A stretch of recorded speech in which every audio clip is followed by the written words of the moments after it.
Today's topic for discussion is gametophyte or prothallus of equisetum. Gametophyte, it is a gamete producing plant. It is also known as prothallus.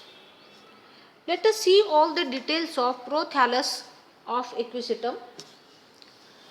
The haploid spores remain viable only for few days. The spores which are produced in the strobili, they are matured and released in the environment.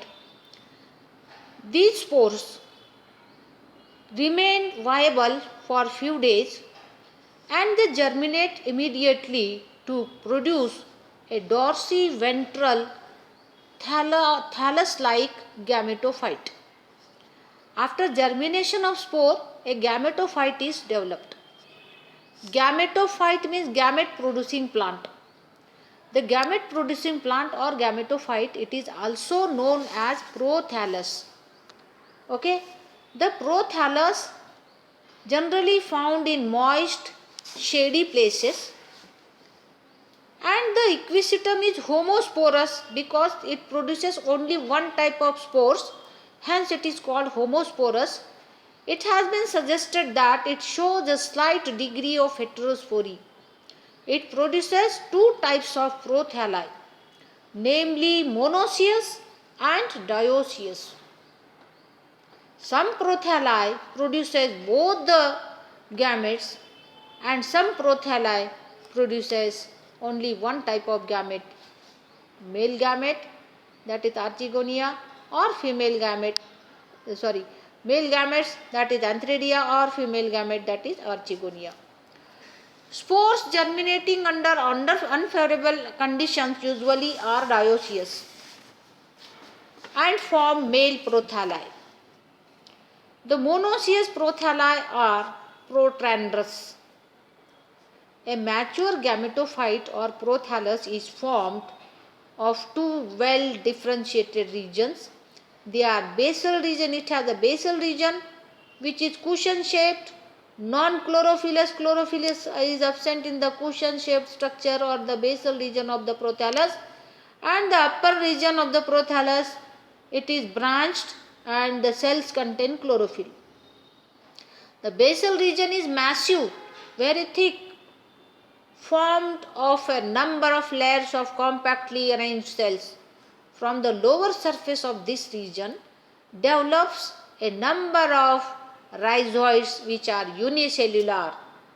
The main functions of the rhizoids is to anchor and to absorb the minerals and water from the soil. From the upper surface of the basal region develops a number of branches. Many branched upper surface of the prothallus, it is branched, and the cells of the branches are chlorophyllous. Chlorophyll is present and hence the gametophytes are autotrophic. Why it is called autotrophic? Because it consists of chlorophyll. The cells consist of chlorophyll. Photosynthesis occurs in that. Hence it is autotrophic. It prepares its own food material. Hence it is autotrophic in nature. The sex organs which are produced on the gametophyte or prothallus, they are antheridia and archegonia. The antheridia are male gametes and the archegonia are female gamete. The antheridia and archegonia both develop at the base of the upright branches or the lobes of the prothallus. Generally in between them the gametes are developed. Okay. Let us see how is the antheridium. Antheridium, it is a male gamete or male reproductive organ which is known as antheridium. And generally two types of antheridia are developed in equisetum. That is first type, it is projecting type, and another is embedded type or sunken. Embedded type, it is embedded, it is penetrated into the thallus, and first type it is projected out, it we can see easily. Okay, the male prothallus, that is dioecious, and the antheridia develop on the margin or the apex of the delicate green lobes.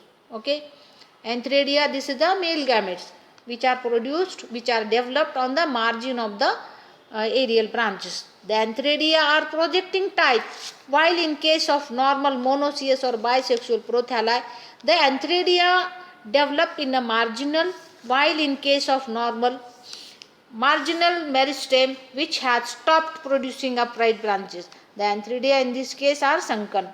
The projecting antheridium is smaller in size and produces few antherozoids than the sunken antheridium. Each antheridium is globular and sessile. Antheridium, it is a male gamete, it is a globular in shape and it is sessile. It has no stalk-like structure. It is sessile. It consists of single layer of jacket, okay, as shown in the photograph, and the single layer of jacket that encloses the androcytes, mother cells.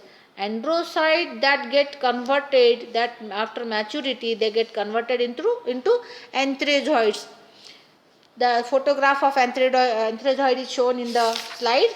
See the antherozoid, it is a male gamete of equisetum, and each antherozoid that consists of spirally coiled body and numerous cilia placed apically at the apical region of the antherozoid, or at the anterior region of the antherozoid there are many cilia are present, cilia or flagella.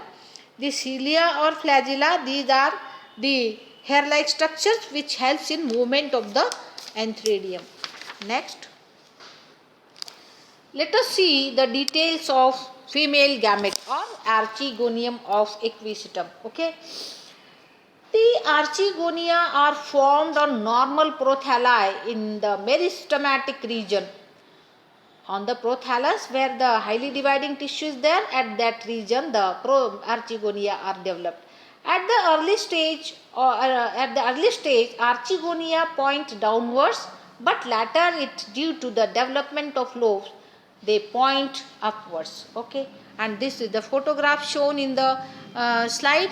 This is the archegonium of equisetum. See the archegonium, it is a flask shaped structure.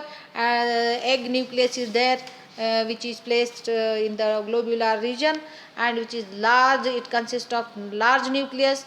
Above that ventral canal cell is shown, neck canal cells are shown. Neck canal cells again it is protected by cells, and this is the photograph of archegonium of female gamete. And a single archegonium is flask shaped. The basal portion of the archegonium is embedded in the prothallus tissue, while the neck is project out. Okay, the neck is formed of 4 rows of cells and each row is 2 to 4 cells in height. The terminal cells of the neck are much elongated. The neck encloses neck canal cells. There are 2 neck canal cells and are the boat shaped. Present in the basal region are ventral canal cell and egg cell. At the basal region, ventral canal cell and egg nucleus is present, egg cell is present. Okay, this is all the details about the archegonium or female gamete of equisetum. Okay, how the fertilization takes place? Let us see the fertilization. Water is necessary for fertilization, which is very important.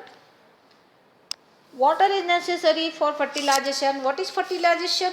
Fusion of male and female gamete takes place in the process of fertilization. Okay, and for fertilization in equisetum water is necessary. Before fertilization, the neck canal cells and the ventral canal cell disintegrate and forms a mucilage. That disintegration of cell that produces mucilage, a sticky substance. This mucilage absorbs water, creating hydrostatic pressure, because of which the neck opens and the mucilage oozes out. The mucilage contains malic acid and the antherozoids are attracted by it. Thus, the movement of antherozoid is chemostatic. Through a number of antherozoids are attached. There are number of antherozoids are attached to the mucilage like substance. Only one fuses with the egg nucleus, forming a zygote. Zygote, it is a diploid structure. In Equisetum, more than one Archegonia fertilizes and later develops into a number of sporophytes. Okay, hence the sporophytes are diploid because they are directly developed from the zygote. There is no division of zygote takes place. The zygote directly develops into a sporophytic plant. Hence the sporophyte of Equisetum, it is a diploid in nature. Let us see the embryo of Equisetum. The zygote divides and redivides, giving rise to an embryo which later develops into a sporophyte. There is no reductional division. Division of zygote takes place, but it is a mitotic division takes place. No reductional division is there. Hence, the direct germination of zygote takes place to the sporophytic plant of the Equisetum. Okay, there is much diversity in the early development of embryo in different species. The embryo consists of stem and leaf developed from the epibasal half and foot and root developed from the hypobasal half. The root penetrates the thallus and anchors the young sporophytes to the substratum. The shoot elongates, breaking through the neck of the archegonium. The foot absorbs food material till the sporophyte is established. The apical growth of primary shoot is restricted to 10 to 15 internodes. Soon a bud develops at the base which gives rise to secondary shoot. The secondary shoot grows vigorously, developing its own rhizoids. The secondary shoot produces one more bud which develops into the rhizome. This is all about the gametophytic generation of Equisetum. Gametophyte, which is also known as prothallus. And let us see the next slide. These are the species which occur in India. Indian species of Equisetum, that is Equisetum debile, it occurs in India. Equisetum diffusum, Equisetum arvens, Equisetum robustum, Equisetum palustre, Equisetum elongatum, Equisetum ramosissimum. These are the species which occur in India. And what is the economic importance of Equisetum? The species of Equisetum are not much economic importance. Once they were used in polishing wood and washing that pewter, that is alloy of tin and lead, which is known as pewter dishes. Okay, and German pharmacopoeia refers the plant as a diuretic. Certain species are used as mineral indicators of the soil in which it grows. Okay, this is all about gametophyte or prothallus of Equisetum.